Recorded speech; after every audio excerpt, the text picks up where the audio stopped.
নমস্কার বন্ধুরা, সোমা কিচেনের তরফ থেকে তোমাদের সকল বন্ধুদের অনেক অনেক স্বাগত জানাই। আজকে নিয়ে চলে এসেছি তালের বড়া বানানো হবে। তালের বড়া আমি কীভাবে বানাবো তোমাদের সঙ্গে শেয়ার করবো।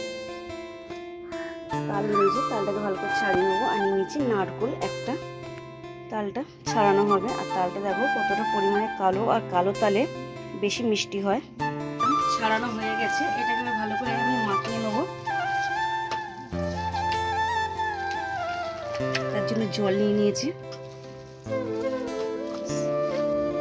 তালগুলো ভালোভাবে চটকিয়ে নিয়েছি। আমার কাছে যেহেতু বেতের ঝুড়ি নেই বলে আমি প্লাস্টিকের ঝুড়ি করে, দেখো বন্ধুরা, যেহেতু আমার কাছে বেতের ঝুড়ি নেই, আমি প্লাস্টিকের ঝুড়ি আমাকে এইভাবেই করতে হচ্ছে।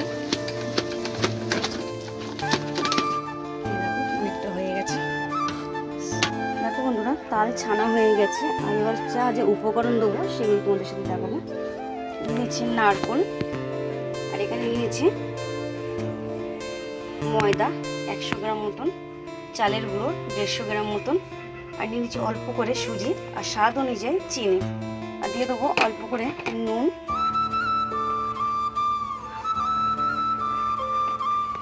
সব উপকরণগুলো ভালো করে মাখিয়ে নেবো। সব উপকরণগুলো ভালোভাবে মাখিয়ে নিয়েছি। এবার তেল গরম বসিয়ে দিয়েছি, এক এক করে বড়াগুলো ছাড়বো। কিছুটা বড়া ছাড়া হয়েছে, হালকা হালকা ভাজা হচ্ছে।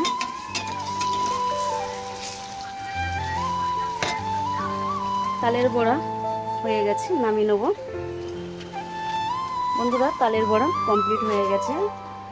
যদি ভালো লেগে থাকে লাইক, কমেন্ট, শেয়ার আর সাবস্ক্রাইব করতে বন্ধুরা তোমরা একদম ভুলবে না।